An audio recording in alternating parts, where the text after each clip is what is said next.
တို့အနေနဲ့ရောတကယ်လို့အစိုးရတည်တရပေါ်ပေါက်လာပြီဆိုလို့ရှိရင်ပေါ့နော်ဒီပြည်သူတွေအတွက်ပေါ့နော်ဒီကျန်းမာရေးစီးပွားရေးလူမှုရေးကဏ္ဍတွေမှာဘယ်ကဏ္ဍတွေမှာအရင်ဆုံးစပြီးတော့ပြင်ဆင်ပေးဖို့ပေါ့နော်စဉ်းစားထားတာလေးကြံပြစ်တင်တာလေးရှိလဲပေါ့အရင်ဆုံးဆိုရင်တော့စီးပွားရေးနဲ့ကျန်းမာရေးပေါ့စီးပွားရေးနဲ့ကျန်းမာရေးအဆင်ပြေတော်တော်များအဆင်ပြေတယ်အဲ့ဒါလေးပဲကျွန်တော်တို့တက်လာမဲ့အစိုးရကိုကျွန်တော်တို့ရွေးမဲ့အစိုးရကိုကျွန်တော်တို့နိုင်ငံအတွက်တကယ်နိုင်ငံအပေါ်မှာစေတနာကောင်းရှိတယ်အနေနာရှိမယ်အတွေ့အကြုံရှိမယ်ကျွန်တော်တို့ဒီလူမှုရေးဘဝကိုပြင်ဆင်နိုင်မဲ့အစိုးရမျိုးလိုချင်တယ်အဲ့ဒါကိုအားကြောင့်မို့ကျွန်တော်ဒီရွေးကောက်ပွဲကိုမျှော်လင့်ပါတယ်ကျွန်တော်လွတ်တော်အမတ်တွေပေါ့ဗျာပြောချင်တာအစိုးရတရားတွေလို့ဖွဲ့လာရင်အဲ့ဖွဲ့တဲ့အစိုးရဒီကျွန်တော်ခုနပထမဆုံးစပြရတဲ့အမေစီးပွားရေးပေါ့ဗျာနောက်တစ်ခါကျန်းမာရေးပညာရေး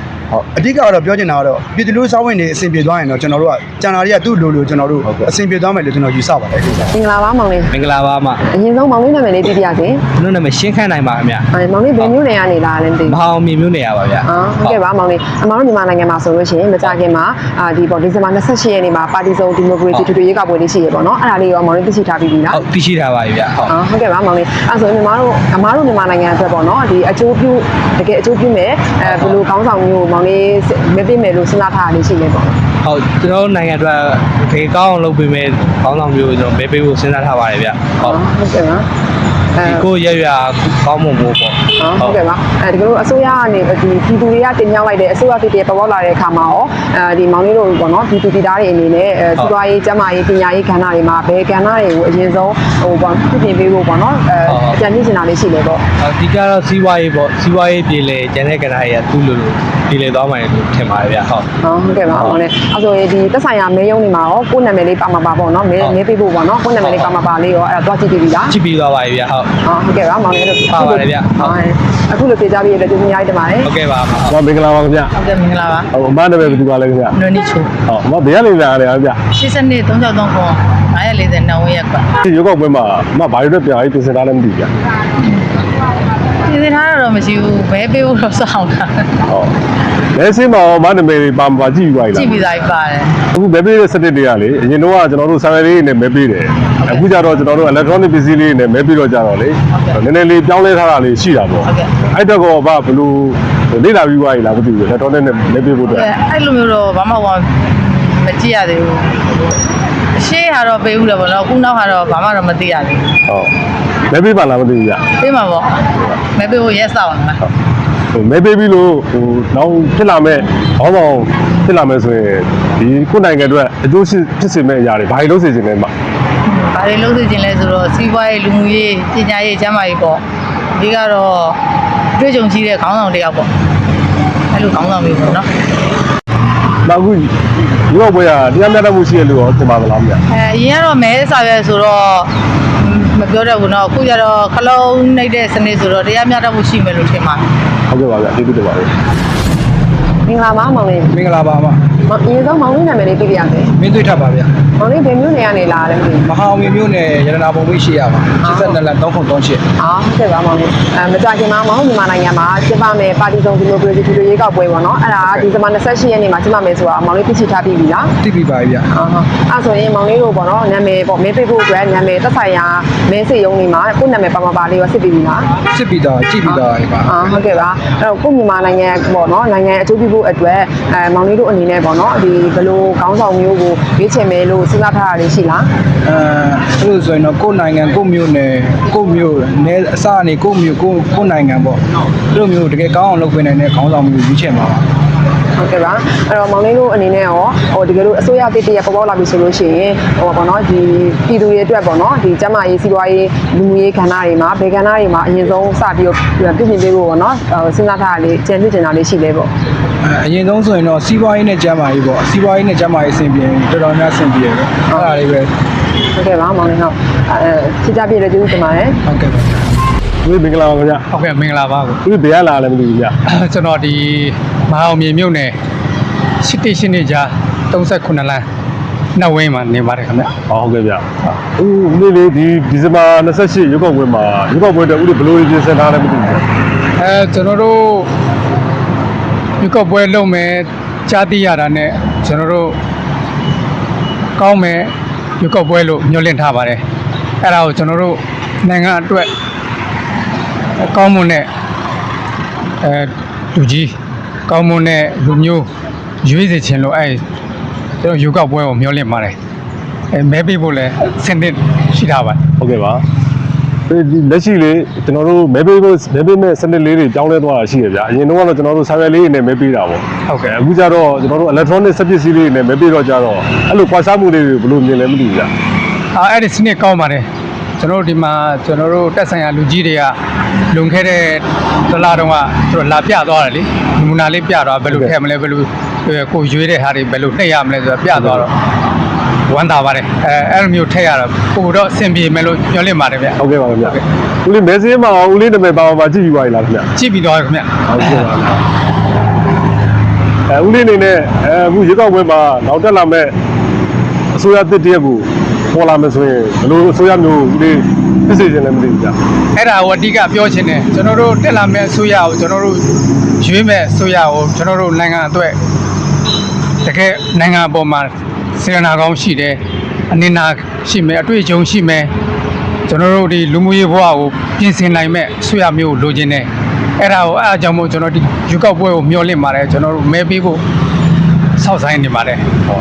ဦးလေးမဲပေးပါလားမသိဘူးဗျာ ဟုတ်ကဲ့မဲပေးဖို့အစင်းနဲ့လုပ်နေပါပြီခင်ဗျ ဟုတ်ကဲ့ပါဗျာကျေးဇူးတင်ပါတယ်ဗျာ ဟုတ်ကဲ့ကျေးဇူးပါ ကလာပါညီမလေး ဟုတ်ကဲ့ပါအမမေးခွန်းလေးနဲ့မေးလို့ရမှာမေး မေးလို့ရပါတယ် ဟုတ်ကဲ့အမနာမည်လေးနဲ့မိတ်ဆက်ပေးပါဦး အမေလေးကမမ်မီမီထွန်းပါ ဟောအမမန်လေးစာတီးရမယ် ဟုတ်တယ်မန်လေးစား ဟုတ်ကဲ့ပါအမကျမတို့လေဒီဒီဇင်ဘာလ28ရက်နေ့မှာကျင်းပမယ်အထွေထွေရေးကောက်ပွဲရှိရကိုသိလားရှင် တည်ရညီမလေး ဟုတ်ကဲ့အမနာမည်ရောမဲစင်းမှာပါလားရှင် ပါတယ်ညီမ ဟုတ်ကဲ့အမဘယ်မျိုးနေရာနေမဲပေးမှာလဲ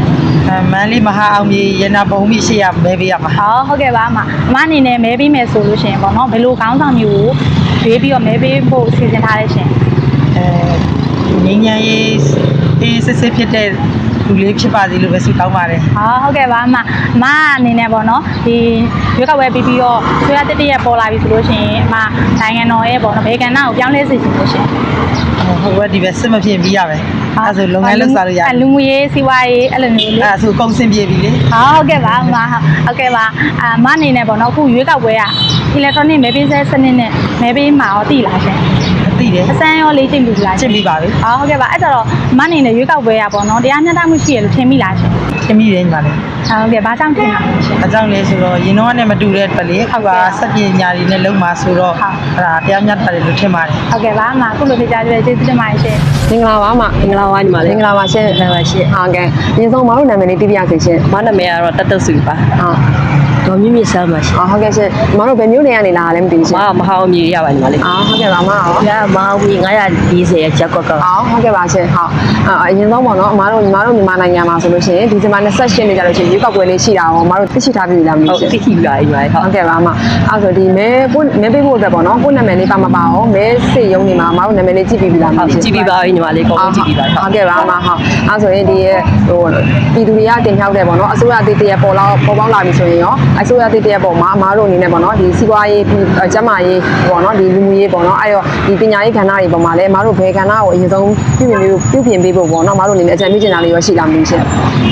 ဘာအနေနဲ့ကတော့စီးပွားရေးလို့ထင်ပါတယ်နော်စီးပွားရေးကောင်းမှလည်းပေါ့နော်ဒီကျန်းမာရေးဘောပညာရေးဘောကလည်းဒီစီးပွားရေးကောင်းမှပဲအဲ့ဒါတွေကလုံးနိုင်ပါလေအဲကြောင့်စီးပွားရေးလိုပဲအဓိကထင်စီးပွားရေးကောင်းတူပါပဲစီးပွားရေး ဟုတ်ကဲ့ စီးပွားရေးကျန်းမာရေးဒီလူကြီးရောပေါ့ ဟုတ်ကဲ့ပါအမဟုတ်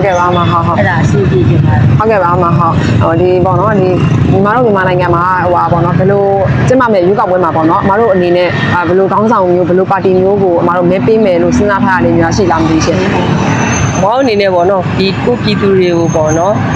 ်ပြည်သူတွေကိုအလေးထားပြီးတော့ပြည်သူတွေရဲ့ဆန္ဒကိုလိုက်ရောပေးတဲ့သူကိုယ့်အတွက်မဟုတ်ပဲပြည်သူအတွက်ပဲဟိုလိုစဉ်းစားတဲ့သူအတွေ့အကြုံရှိပြီးဝါသနာပါတဲ့သူမျိုးပေါ့တော့အဲ့လိုလူမျိုးကိုပဲယူဖို့စဉ်းစားထားပါတယ် ဟုတ်ကဲ့ပါအမဟုတ်ပေါ့နော်ဒီမကြာမီကျင်းပမယ်ရွေးကောက်ပွဲရဆိုရင်လည်းညီမတို့မြန်မာနိုင်ငံအတွက်ပေါ့နော်အရေးပါတဲ့ဟိုရွေးကောက်ပွဲဖြစ်မယ်လို့မတို့ထင်တာပေါ့နော်မတို့ထင်မြင်လေးကိုချက်တွေ့ပါပြင် ဟုတ်ထင်ပါတယ်ညီမလေးဟုတ်ဒီကောက်ပဲလို့ဒါတော့ဟိုလုပ်တယ်လို့ထင်ပါတယ်ဟုတ် ဟုတ်ကဲ့ပါအမဟုတ်ဖြေချပြတဲ့ကျေးဇူးတင်ပါတယ်ရှင် ကျေးဇူးအများကြီးတင်ပါတယ် ဟုတ်ကဲ့ဟုတ်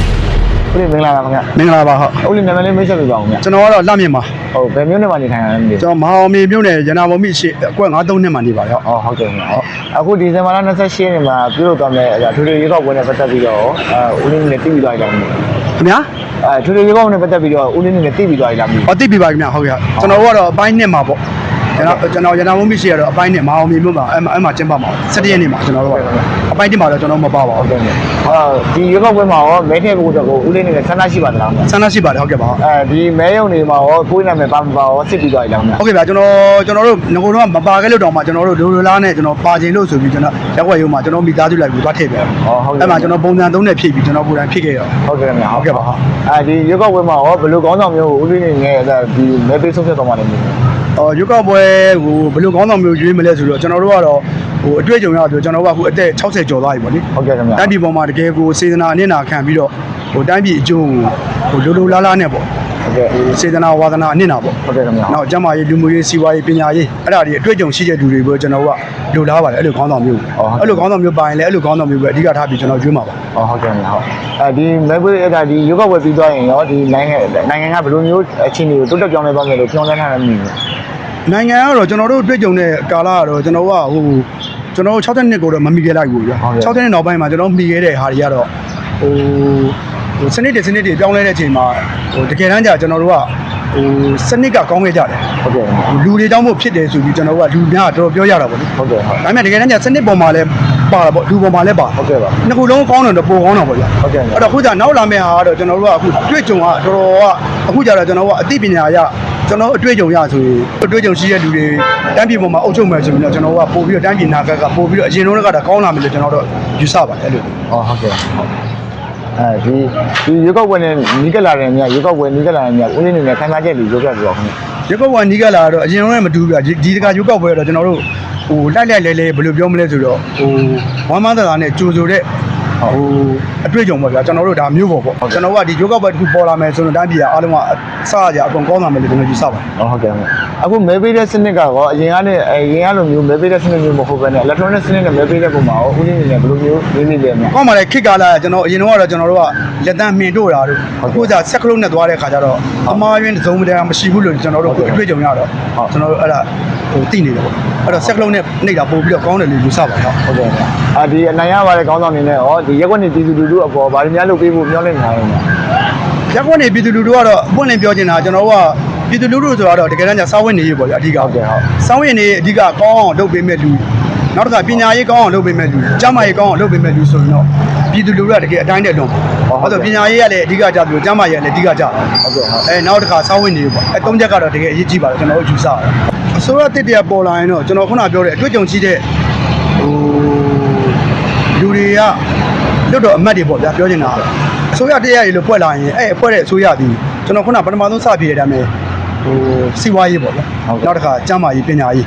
အဓိကတော့ပြောချင်တာကတော့ပြည်သူလူစားဝင်နေအဆင်ပြေသွားရင်တော့ကျွန်တော်တို့ကကျန်တာတွေကသူ့လိုကျွန်တော်တို့အဆင်ပြေသွားမယ်လို့ကျွန်တော်ယူဆပါတယ်အဲ့ဒီစားအဲ့ဒါစီးပွားရေးကဏ္ဍကိုအရင်တိုးတက်အောင် မှန်ပါတယ်ပြည်သူလူရဲ့စားဝင်နေခြောင်လဲဖို့အတွက်ဘယ်လိုအစီအမံတွေလုပ်မယ်ဆိုတော့ပြည်သူလူတို့ဟောပေါ့ဟိုပွင့်လင်းမြင်သာသာချပြီးတော့သွားတဲ့ဟာဆိုတော့ပို့ပြီးတော့ကောင်းမယ်လို့ကျွန်တော်ယူဆပါတယ်ဟုတ်ကဲ့ဟုတ်အခုလိုပြေးပေးတဲ့ကျေးဇူးတင်ပါတယ်ခင်ဗျ ဟုတ်ကဲ့ကျွန်တော်လည်းကျေးဇူးတင်ပါတယ်ခင်ဗျဟုတ်ကဲ့